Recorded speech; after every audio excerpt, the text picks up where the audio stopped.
Supreme court review of judgment and orders act के खिलाफ दरखास्तों पर फैसला महफूज। चीफ जस्टिस ने रिमार्क्स दिए कि हम आपस में मुशावरत करके जल्द फैसला सुनाएंगे, देखते हैं क्या होता है। दौरान समाअत अटॉर्नी जनरल ने मौक़िफ़ अपनाया। आर्टिकल 184(3) के मुकदमात में नज़रसानी का दायरा बढ़ाना इम्तियाजी सलूक नहीं है। नज़रसानी अपील से कुछ लोगों के साथ इस्तेहसाल होने का तासुर दुरुस्त नहीं। चीफ जस्टिस ने रिमार्क्स दिए कि हम आपकी इस बात को तस्लीम करते हैं कि 184(3) के खिलाफ रेमेडी होनी चाहिए। नज़रसानी का इतना दायरा बढ़ाने की वजूहात भी समझ में नहीं आती। नज़रसानी में पहले फैसले में कोई गलती तो दिखाना होगी। अटॉर्नी जनरल ने कहा कि आइन नज़रसानी का दायरा इख्तियार महदूद नहीं करता। जस्टिस मुनीब अख्तर ने इस्तफसार किया कि नज़रसानी के इख्तियार को सिविल कवानीन से मुमासलत दी जा सकती है। सिविल कवानीन सूबाई दायरे इख्तियार में हैं। सुप्रीम कोर्ट रिव्यू एक्ट में सूबाई कवानीन का जिक्र नहीं। अगर यह कानून सूबाई सतह पर लागू होगा तो क्या हाई कोर्ट सुप्रीम कोर्ट का तरीक़ाकार तय करेंगी? यूनान में कश्ती हादसे पर आज मुल्क भर में यौम सोग, कौमी परचम सरनगो। वज़ीर आज़म की वाक़े की इंक्वायरी की हिदायत। मुलव्विस इंसानी स्मगलर्स के खैर को कैफरे किरदार तक लाने की हिदायत। वज़ीर दाखिला राना सनाउल्लाह कहते हैं यूनान में कश्ती हादसे में होने वाली अमवात बहुत बड़ा सानिहा है। इंसानी स्मगलिंग रोकने के लिए हंगामी बुनियादों पर इक़दाम किए जा रहे हैं। दरिंदा सिफ्त इंसानी स्मगलर के खिलाफ FIA हरकत में आ चुकी है। लाहौर और कराची में भी गिरफ्तारियां की गई हैं। सानहे में मुलव्विस तमाम अफराद को कानून के शिकंजे में लाया जाएगा। मकरूह धंधा करने वालों की इबरतनाक सजा के लिए कानून साजी की जाएगी। यूनान कश्ती हादसे पर वजीर आजम की कायम करदा तहकीकाती कमेटी ने काम शुरू कर दिया। कमेटी लाहौर और कराची में गिरफ्तार एजेंट से मुताल्लिक जांच पड़ताल करेगी। तहकीकाती कमेटी ने FIA से भी रिकॉर्ड तलब कर लिया। कमेटी एक हफ्ते में रिपोर्ट वजीर आजम को पेश करेगी, जिसकी रोशनी में मजीद कार्रवाई अमल में लाई जाएगी। मुस्लिम लीग नून के सेनेटर आसिफ किरमानी की वजीर आजम की बनाई कमेटी पर तनकीद। कहा कि बतौर हुकूमती रुकन कह रहा हूं कि कमेटी का नतीजा 0/0 निकलेगा। उस्मान मिर्जा और मरी वाक़े की कमेटी का क्या नतीजा निकला? F9 पाक में एक मासूम के ज्यादती के मुजरिम का क्या बना? हमारे 300 मुस्तकबिल डूब गए। ये सब कमेटीज फ्रॉड हैं। कश्ती हादसे में पाकिस्तानियों की ज़्यादा अमवात क्यों हुई? बच जाने वाले मुसाफिरों ने आंखों देखा हाल बता दिया। बरतानवी मीडिया के मुताबिक मुसाफिरों ने कहा कश्ती पर 400 से ज़ायद पाकिस्तानी सवार थे। पाकिस्तानी मुसाफिरों को कश्ती के निचले हिस्से में जाने पर मजबूर किया गया। दूसरी कौमियत वालों को ऊपर के हिस्से में जाने की इजाज़त थी। पाकिस्तानी ऊपर आना चाहते तो उनके साथ बदसलूकी की जाती। कश्ती डूबने से पहले ही 6 अफराद जाम बहक हो चुके थे। 3 रोज़ पहले इंजन फेल हुआ। 7 घंटे एक ही जगह पर कश्ती मौजूद रही। डूबने वालों को जानबूझकर नहीं बचाया गया। शामी पनाह गुज़ीन के मुताबिक यूनानी कोस्ट गार्ड्स 3 घंटे तक हमें डूबता देखते रहे, कोई बचाने ना आया। हमें मारते भी रहे कि अपना मुंह बंद रखो।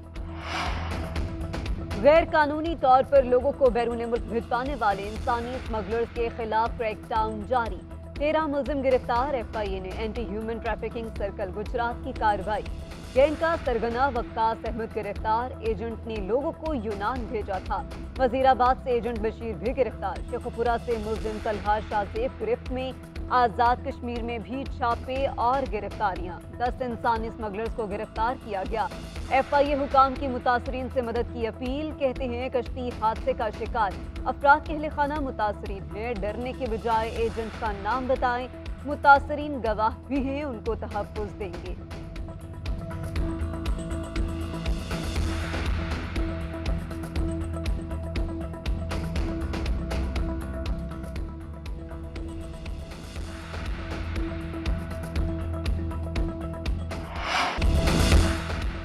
यूनान कश्ती हादसे में यूनानी कोस्ट गार्ड्स ने बहुत जुल्म किया। वहां के आवाम ने उस पर एहतजाज किया। हमें मुत्तहिद होकर इस पर फौरी एक्शन लेना चाहिए। वज़ीर दिफा ख्वाजा आसिफ का कौमी असम्बली में इजहार ख्याल। कहा कि इंसानी स्मगलिंग में मुलव्विस लोगों के खिलाफ कार्रवाई होनी चाहिए। रोजगार के मौके और तालीम ना होने की वजह से पाकिस्तानी बच्चे बाहर जाते हैं। ये जुर्म 50 साल से जारी है। हमारी मईशत ठीक होती तो यूनान जैसे वाक़यात पेश ना आते।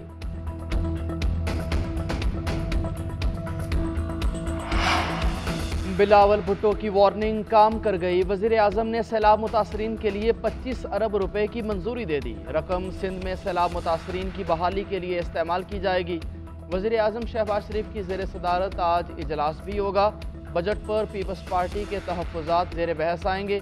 नून लीग और पीपल्स पार्टी के माली उमूर से मुतालिक वज़रा शिरकत करेंगे। वज़ीर ख़जाना इसहाक़ डार ने कहा कि सैलाब से मुतासरा मकानात की तामीर के लिए 16.3 अरब डॉलर्स दरकार हैं। हमारी आज दोबारा मीटिंग होगी, ये मसला हल हो जाएगा। जुमे को भी तफसीली मीटिंग की गई। शहरी रहमान और खुर्शीद शाह शामिल थे। कोशिश है ऐसी तामीरात हों कि दोबारा सैलाब हो तो ज़्यादा नुकसान ना हो। सुना है वज़ीर आज़म ने सैलाब मुतासरीन के लिए 25 अरब रुपए की मंजूरी दी है। अगर ये खबर दुरुस्त है तो उसको वेलकम करते हैं। वज़ीर इत्तलात सिंध शर्जील मेमन कहते हैं विफाक का सबसे अच्छा बच्चा सिंध है। हम सबसे ज्यादा टैक्स देते हैं, गैस हम देते हैं, थर से बिजली देते हैं। पीपल्स पार्टी ने हमेशा मुल्क की बेहतरी चाही। उम्मीद करते हैं वज़ीर आज़म भी अपने वादे पूरे करेंगे। एहसन इकबाल के बिलावल भुट्टो से मुतल्लिक बयान पर बोले, वो मेरे लिए काबिल एहतराम है, उनको जवाब नहीं देना चाहता। पीटीआई हुकूमत के खात्मे पर मोमबत्ती माफिया और इजराइल रो रहा है।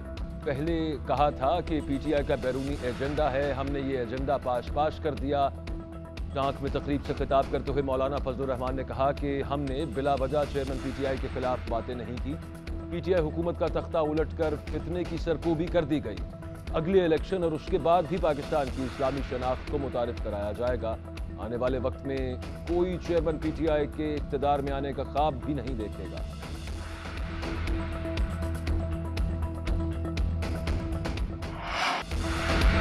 पीडीएम इत्तेहाद अमली तौर पर ख़त्म हो चुका, सिर्फ ऐलान बाकी है। बिलावल की बात दुरुस्त है कि सैलाब ज़दगान की बहाली बगैर वसाइल फराहम किए मुमकिन नहीं।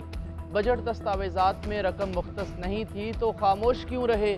वाइस चेयरमैन तहरीक इंसाफ शाह महमूद कुरैशी की मीडिया से गुफ्तगू।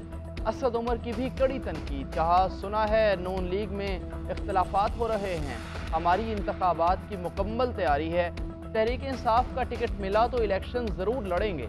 इलेक्शन कमीशन को इंतखाबात में एतमाद का माहौल बनाना पड़ेगा।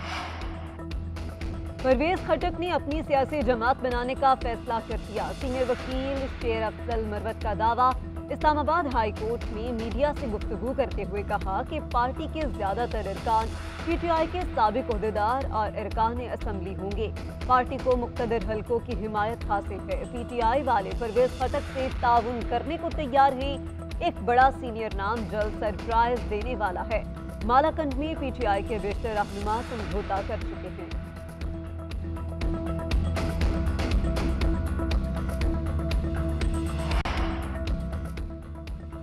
कराची के नौमुंतखब मेयर और डिप्टी मेयर मुर्तज़ा वहाब और सलमान मुराद आज ओहदे का हल्फ उठाएंगे। तकरीब हल्फ बर्दारी गुलशन जना पोलो ग्राउंड में 5 बजे मुनक़िद होगी। इलेक्शन कमिश्नर सिंध एजाज अनवर चौहान हल्फ लेंगे।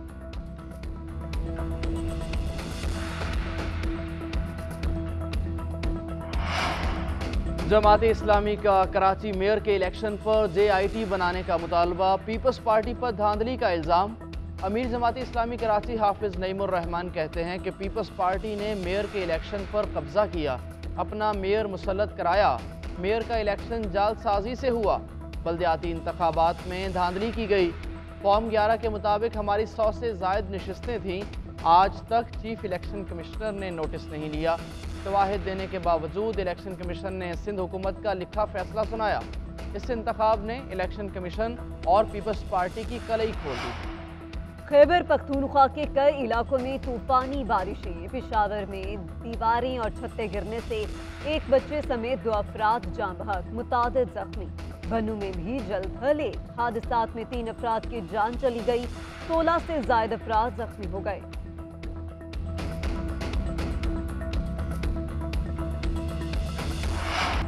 पाकिस्तान में ज़िलहज का चांद देखने के लिए मरकज़ी रुयत हिलाल कमेटी का इजलास आज कराची में होगा। जोनल और ज़िलई रुयत हिलाल कमेटीज़ के इजलास अपने अपने जोनल और ज़िलई हेडक्वार्टर्स में होंगे।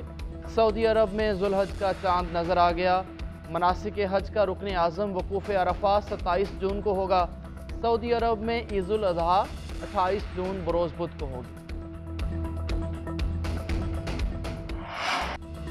ईद कुर्बा की आमद आमद। मुल्क के मुख्तलिफ शहरों में मवेशी मंडियां सज गई। खरीदारों की गहमा गहमी, खरीदार और व्यापारी बढ़ती महंगाई से नाला। बकरे की कीमत 70 से 80 हजार, बैल 4 से 5 लाख रुपए में दस्तयाब। खरीदार रेट सुनकर सिर्फ विंडो शॉपिंग पर ही इत्तेफाक करने लगे। ऑस्ट्रेलिया और इंग्लैंड के दरमियान एशियन सीरीज। इंग्लैंड ने दूसरे इनिंग्स में खेल का आगाज कर दिया। ऑस्ट्रेलिया की टीम पहली इनिंग्स में 386 रन बनाकर आउट। उस्मान ख्वाजा ने 141 रन की इनिंग्स खेली। इंग्लैंड की दूसरी इनिंग्स में 2 विकेटों पर 46 रन। इंग्लैंड को 30 से ज्यादा रन की बढ़तरी।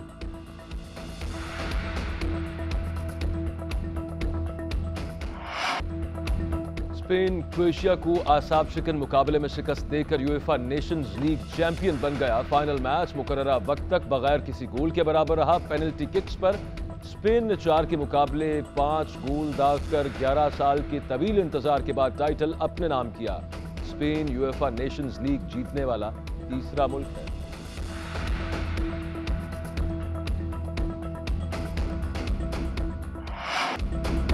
World championship leader max Verstappen ने कैनेडियन ग्रां प्री जीत ली। डच ड्राइवर ने 1 घंटा 33 मिनट और 59 सेकंड में रेस मुकम्मल करके करियर की 41वीं फतह हासिल की, जबकि टीम रेड बुल की बड़ी कामयाबियों की सेंचुरी मुकम्मल। फर्नांडो दूसरे और 7 बार के वर्ल्ड चैंपियन लुइस हैमिल्टन तीसरे नंबर पर रहे।